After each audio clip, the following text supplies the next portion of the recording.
This week on WestfordCAT News, the townwide election is shaping up to be a sizzler.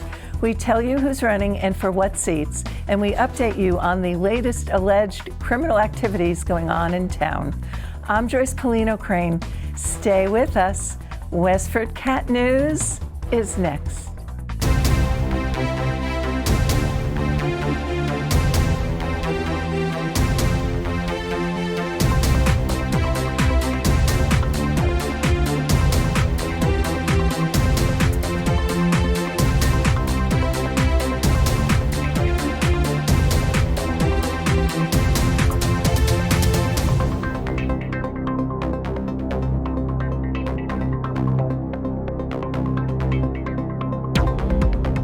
Annual town meeting kicks off local governmental decision-making on June 12th, led in by the May 4th town election.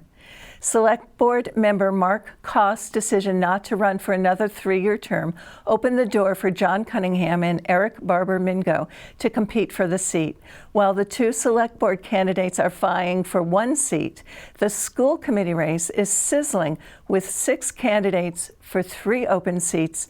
Incumbents Avery Adam, Chris Sanders, and Min Kwang Zhen are facing off with Catherine Clear, Megan F. O'Connell, and Stephen D. Wilkins.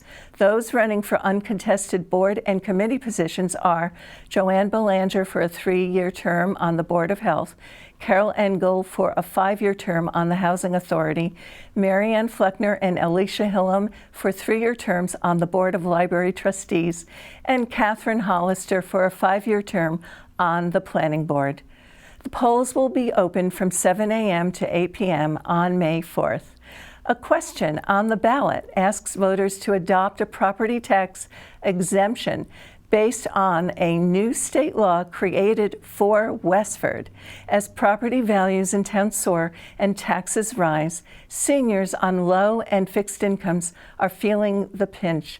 That's why board members created the Senior Disabled Tax Relief Committee, otherwise known as SLIDER. Committee members proposed a new law to legislators, one that established a means-tested senior citizen property tax exemption just for the town.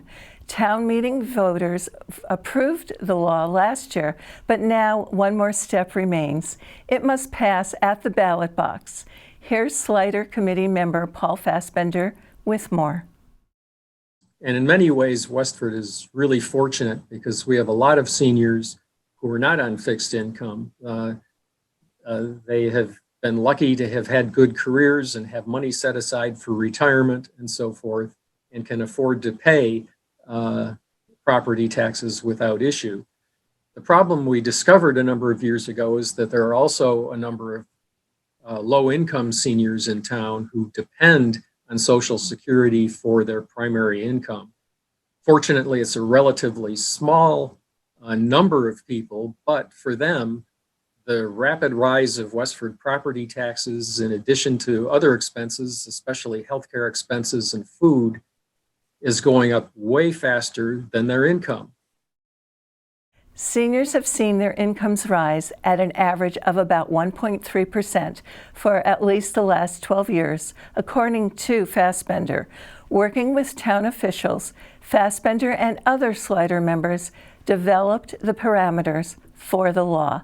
To learn more, visit WestfordCatNews.org. A 34-year-old Westford man was arrested earlier this month on charges of trafficking more than 100 grams of cocaine and trafficking more than 200 grams of methamphetamine, possession of a firearm without a license, and an assembly of other charges.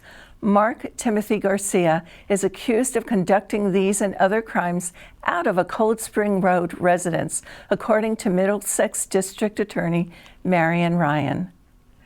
On April 7th, 28-year-old Gabriel Estuardo Rojas of Methuen and 24-year-old Manuel Jose Lopez of Lawrence were arrested and charged in connection with 7 burglaries and break-ins since November 22, 2019, as well as dealing in property stolen from several other burglaries and break-ins, according to Ryan.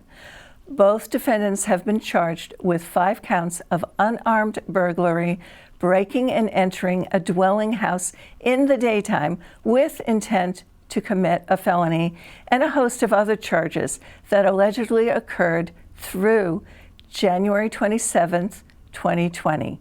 In the communities of Natick, Waltham, Wilmington, Westford, Methuen, Tewksbury, and Andover. Visit WestfordCAT.org for more detailed description of these alleged crimes.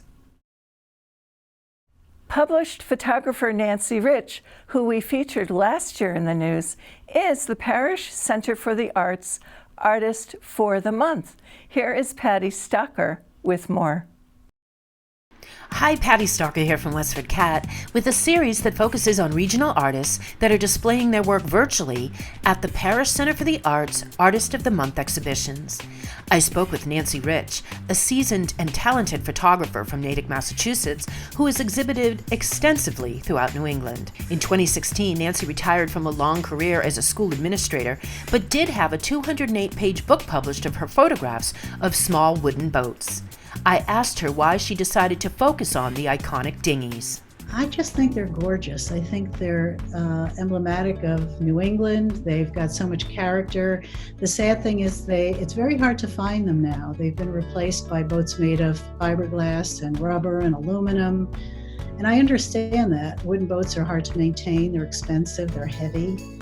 But they're just so beautiful. And it's almost the more worn they are, the more attractive they are to me. They've got character. They really are, a beautiful piece of craftsmanship. So when I first started filming them, I did that. I started actually when I was taking a photography class up in Maine. And Rockport, Maine has a well-known photography school called the Maine Photographic Workshops. The name has changed at this point, but that's what it was back then.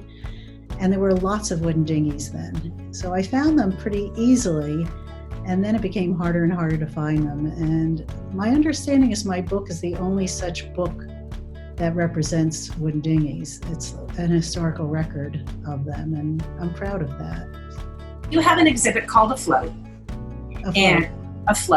And Nor'easter Dinghies is part of that exhibit. Right. So there are 3 different parts of the exhibit.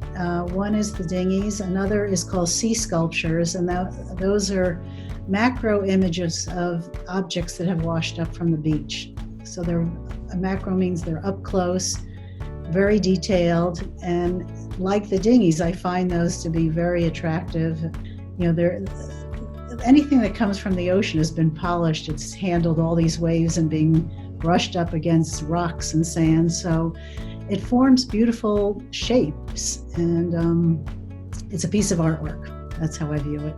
And then the third collection in Afloat is called Glass, Liquid, and Icecapades. So it's objects floating in water or some kind of liquid or frozen in ice. And they're mostly abstract images, but I think they really capture the eye and the imagination.